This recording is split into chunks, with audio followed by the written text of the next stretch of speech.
guys, this is Yoda. In this video, we'll go over how to coordinate kicks and stops.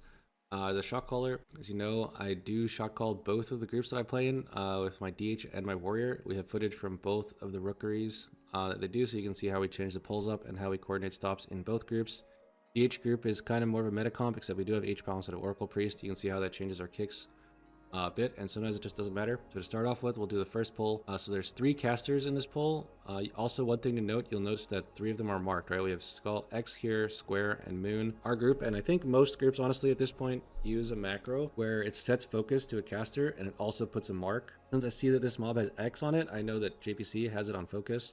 Moon, I know that Hopeful has it. Square, I know that Ellesmere has it. And my mark is a star when that matters. Basically, before the Thunder even starts, we kind of pre-assigned all the kicks. In some of the polls are pre-assigned, some of them are just kind of YOLO. But at least in this first poll, they're pre-assigned. Everyone knows which one they're kicking. And that helps because when you're coordinating AoE stops, like a lot of the time, one of the stops is just going to be everyone kick. And you want that stop to be your highest priority kick, since it's obviously is off cooldown or is off global and it has a really short cooldown. So people aren't really losing damage when they use it. And also you can like extend the lifetime of your stop rotation by fitting in as many kicks as possible. So everyone's going to kick on pull. It's really useful to kick on pull, so this caster doesn't just sit out there casting. You can get the mobs all together, so it's easier to hit all of your AoE stops. So we get them all together, and then we just do grip beam. After the beam ends, we do have everyone's kick up, so technically it could just be everyone kick. We'll see if we actually do that. So we don't do that. I'm actually waiting for Hopeful's kick, I guess, since Hopeful is solo on the Moon mob, and I know Ellesmere and me are on the same mob. If I do a stun, after that, everyone's kick will be up in time. Also in a pug, by the way, I do stun into kicks for my main group, but in a pug, I would say most people are probably expecting a stun into silence, so I would just do that. So we do stun into kicks into silence, but most pugs are probably expecting stun into silence. After silence, they probably just all kick. After the silence is over, we have our rotation. I think nowadays we swapped it. It's like Blinding Light into Sleet, into Mage, into Druid. But for now, in this round, we do Sleet first. Also, there's only one mob left since we lusted, so we don't actually have to use everyone's. Somewhat important here to prioritize tank and healer stops over like Mage and Druid, mainly because tank and healer don't lose whenever someone pushes an AoE stop, it usually costs a global, and you don't want people to be losing globals during their like big opener. Like my Mage just cast Arcane Surge. If I call for him to like come into the pack in Blast Wave, then he's probably just going to say no. Or if he does do it, then he's going to lose all of his damage, so we don't want that to happen. All right, so that's how we do this poll as a DH group. Next, we'll go over the warrior. So this group has a little bit of a different setup. Also, we sometimes play with a Feral, sometimes a Moonkin, and sometimes like some other class, so it's a little bit variable sometimes with this group. But anyway, this basics still applies. So we still do 3 casters. We grip kick on this one. There's 3 marks. Also, we have 5 kicks, but we can't really use that since there's only 3 casters. So we grip in, kick in, and then I always do my shockwave since it's a really low cooldown, 20-second cooldown, and it also knocks them up into my AoE kick. It is kind of like the grip beam silence like of a DH Moonkin comp. It's just my warrior stunning and AoE kick. Warrior is actually really OP at stopping casters. Since AoE kick, it lasts 6 seconds. When it's stunned, everyone has kickback. They'll kick. This pull also is kind of weird. In that like sometimes people are sitting up here, so they can't necessarily do stops. After the second round of kicks, usually it's Shaman double stop. I'm not sure what I called here, but we end up just using cap for some reason. After cap, it should be my shockwave again. Once it's up, bang. I can always call my shockwave even if they're on DR because it knocks them up. Since I have Colossus talent. After shockwave, we probably call blind and sleet. So we call sleet and blind. After that, we've delayed long enough so all the kicks are up again. And then after that, we have Thunderstorm still for some reason, and both Druid stops. That's that pull as a warrior. If you do not have warrior or DH, then this pull is going to become much more difficult. You kind of have to work with what you got. Obviously, the general rule of prioritize tank and healer stops still applies. Also, if you have a shaman, they can still CC the pack for quite a while with knock up into double cap. All right, so that is this pack as both groups. Next, we'll talk about the next pack. The next pack is pretty simple. It's only one caster, which is a Thunder. There is also the Rook Tender, but we kind of just let that go off and soothe it when it does go off.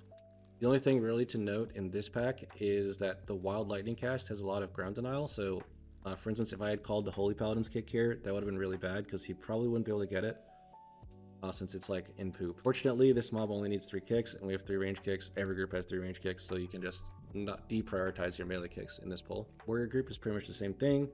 We do only have 2 range kicks in the DK and the Shaman, so I'm gonna move myself, I guess, as a priority kick, since I can cover it with Shockwave if I happen to call my kick at the wrong time.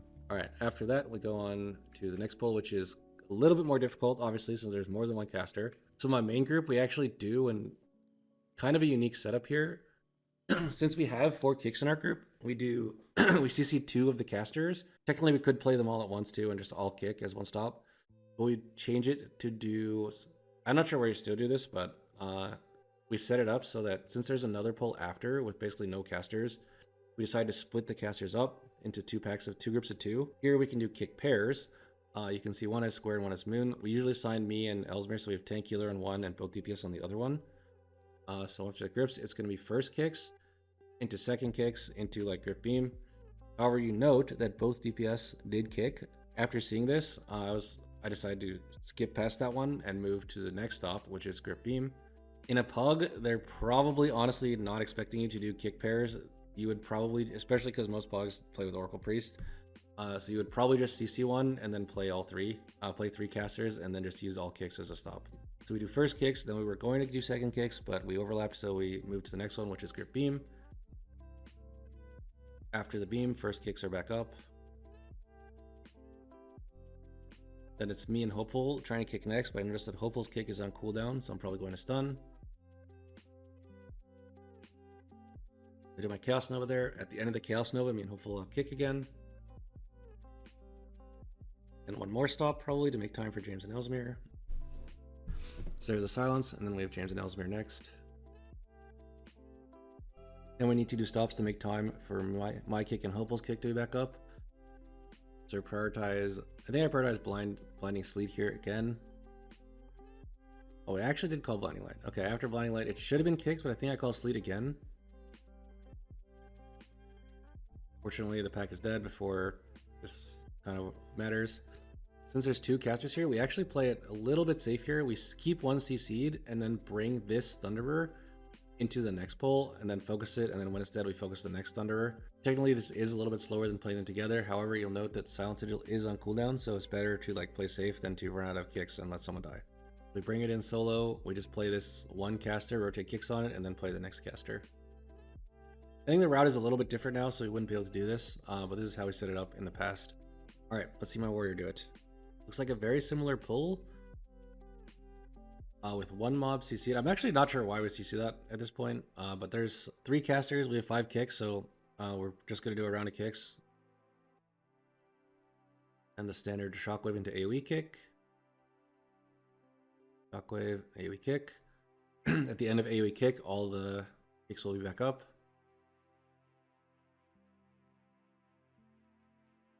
Then after all the kicks, I think it's going to be Shaman stops, normally. Yeah, we call Shaman stops. Thunderstorm and a cap. After cap, I think I Shockwave. Yeah, I Shockwave, and then all the kicks are back. Basically, the goal is to stall for your next kicks. Every time you're calling a stop is to stall for the next kicks. If you have kicks, you call all kicks. So I Shockwave to stall for kicks, and then we all kick again. And we have Sleet and Blinding Light. And Druid stops, I think, would be next. Yeah, also when you're calling stops, it's way easier for your group if you call one person's stops like all at once. So like Druid has 2 stops, Mage has 2 stops, Shaman has 2 stops. You notice I always call the Shaman stops back to back, Druid stops back to back. It's never like Thunderstorm into in-cap Roar, into cap, into Orbital Typhoon. It's way easier for your group to like coordinate and like keep track of what's going on if you call one person's stops at a time. So that's that pull on the warrior. Basically the same concept. You just kick everything and then do like your big ticket stops, which is for warrior, it's Shockwave into AoE kick. For DH group, it's grip beam and Silent Sigil. And then from then on, you're just throwing stops to stall for your kicks. So my warrior group has only 1 caster in this pack, so it's gonna go quicker. We don't need to focus it, we just need to kick it. And that's that. All right, back to the DH. Once this pull is over, we kind of just go boss. We also play like this pack with the boss with 1 caster CC'd. And we just kick this. The only thing to note about this is, again, this boss has a lot of area denial. Like in this phase, he has the spread out mechanic, and he also does the wild lightning, which shoots swirlies everywhere. So it's kind of dicey for a melee kick to hit this. Fortunately, in the normal group, there's no such thing as a melee kick. You just have 3 range kicks. In our group, we do have an H-Pal, so if I want to call his kick, basically, it has to be when there's no ground denial happening. So here, boom, we call his kick since there's no ground denial. And obviously, we do also have to run around in a circle here. So range kicks are at a premium, and I have to like kind of watch when the mob is going to cue his cast, and then maybe try and fit an H-Pal kick. Usually I don't even try when it's doing like this little run around thing. I'll use like my silent sigil or a beam to stall for when we actually have kicks back. Yeah, this is relatively simple. Like with the DH group, everyone has a range kick. We have DK grip, and we also have silent sigil to make time. So yeah, that's this pack, or that's this boss. Next we'll do that. Show that on the warrior. As the warrior, we do the same thing. We CC one mob with Hex, and then we pull it all in. This group has it a little bit harder because we only have 2 range kicks. We do still have the DK. Sometimes we have a Moonkin, which would make it easier. My AoE kick also has like decent range. I think it's like 15 yards. So I can AoE kick from range at one time on this pull. But it's basically the same concept. You prioritize like melee kicks. There we call the feral kick since we're not quite moving it. And we have Shaman kick and DK kick both off cooldown. For some reason we don't kick there. I think he was like trying to hope the A-bomb limb would grip it instead of kicking it. And the goal here is just to... The only time you need to use AoE stops is to basically stop it from casting when no one can kick. Alright, so that is... This pull is the warrior. Go back to the DH. We can basically skip past the rest of the boss. Alright, so this first pull downstairs, there's 2 casters again. We're going to call DPS kicks on the first caster. And tank and healer kick on the next caster. So we do kick pairs since there's 2 casters. If you do not have kick pairs available, like if you're playing with an Oracle Priest, you can choose to CC a caster and just do a kick rotation and then kill the caster after. Since the next pull has no casters, that kind of works out. Our group chooses to do kick pairs, so we'll go over step by step here.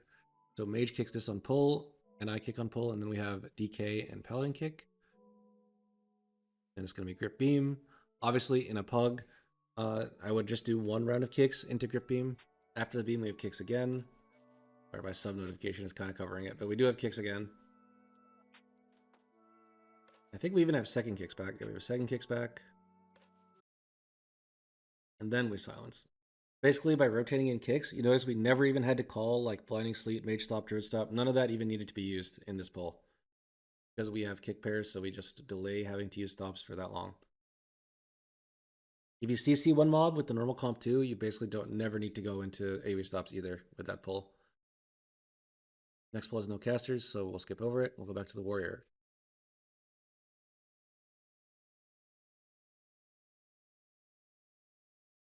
Hopefully by now, people are kind of getting the pattern. It's just kick in and then use like, oops. It's just kick in the mobs and then do your big AoE stops. If you are in a coordinated group, you can kind of start calling things like kick pairs. But I would say in like an uncoordinated pug, it's not realistic to go for kick pairs. You should just do like 1 round of kicks. So here we do kick pairs, and then I do shockwave and AoE kick. And then it's just pairs again.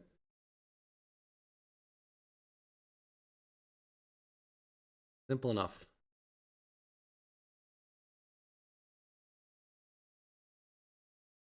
All right. Next we move on to the next pull. There's no casters again, so we're skipping. Okay, so this pack is the DH. You know, it's basically it's 2 casters again, so we can do kick pairs again. However, one thing to note, this pull usually dies really quick because you're lusting it, and everyone makes sure they have cooldowns. So if you did CC in the previous pull, like if you imprisoned a mob so it was easier to kick, in this pack you definitely don't need to do that because since it's lusted, the casters are almost certainly going to die before you run out of stops unless like someone randomly like dies on pull or something. So yeah. One thing to keep in mind, I guess, when you're coordinating your stops is how much damage your group actually has for the pull. Obviously, for the big lust pull, you're always going to have a lot of damage. We do first kicks. Honestly, in this pack, you could just straight up go into stun and silence right after the first kicks. I decided to call second kicks here into grip beam. After the beam, again, I could move straight into stun and silence since the Palic is almost certainly going to die quickly. But I noticed like, oh, it's actually really easy. We can just kick, so we just kick. And then I could have like gone for stun into kicks again, but since they're basically dead, like I mentioned, I just straight up silence and then the pack is over. If you're not ready to count on your group having that much damage, you can like move into, you can like stun them and they all kicks again and then silence, and then do more stops and then kick again, etc. But you shouldn't need to do that in this poll because it's lusted. Or we can watch the warrior do it. Okay, so we're running in.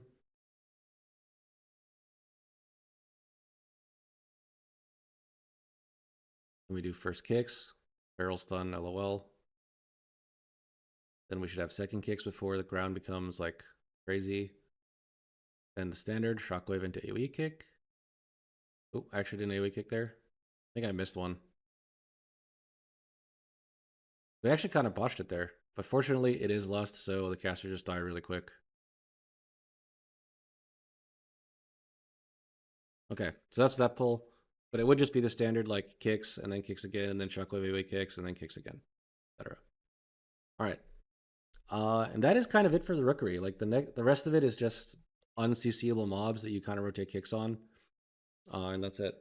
All right, so that is going to be it for the video mostly. Some quick takeaways. Number one, if you don't use the macro that sets a marker when you focus something, I highly recommend doing that. It's way better than using auto markers because everyone knows like which player has each mob focused without you having to like recall it every pull. Number two, you want to prioritize using everyone's kick as a stop as much as possible. That way you lose as little damage as possible since you don't have to drop globals to use AoE stops. And you can also just prolong like your stop rotation, like how long your stop rotation lasts in the pull. By doing that, if you just like start the pull and start spamming everyone's AoE stops insta, then you're gonna run out of stops and then bolts will fly, before the pack is dead and then someone will probably die. Number three, we didn't really go over it as that much, but as a shot caller, something to keep in mind is that your role is like reading down a list. Like making the actual plan for the stop rotations is something that a good shot caller would be like open to. But if you are, once you're actually starting the key, the shot caller's role is basically just reading down the list. It's not like to police people into like doing their kick properly. It's just reading down the list, like who's next, whose stop is next, whose kicks are next, etc.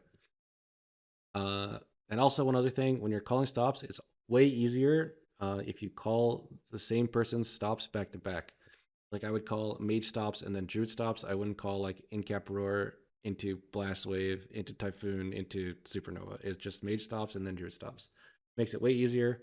And also generally you want to prioritize tank and healer stops before DPS stops. All right, that's it. Actually it for the video. Thank you all for watching. Peace out.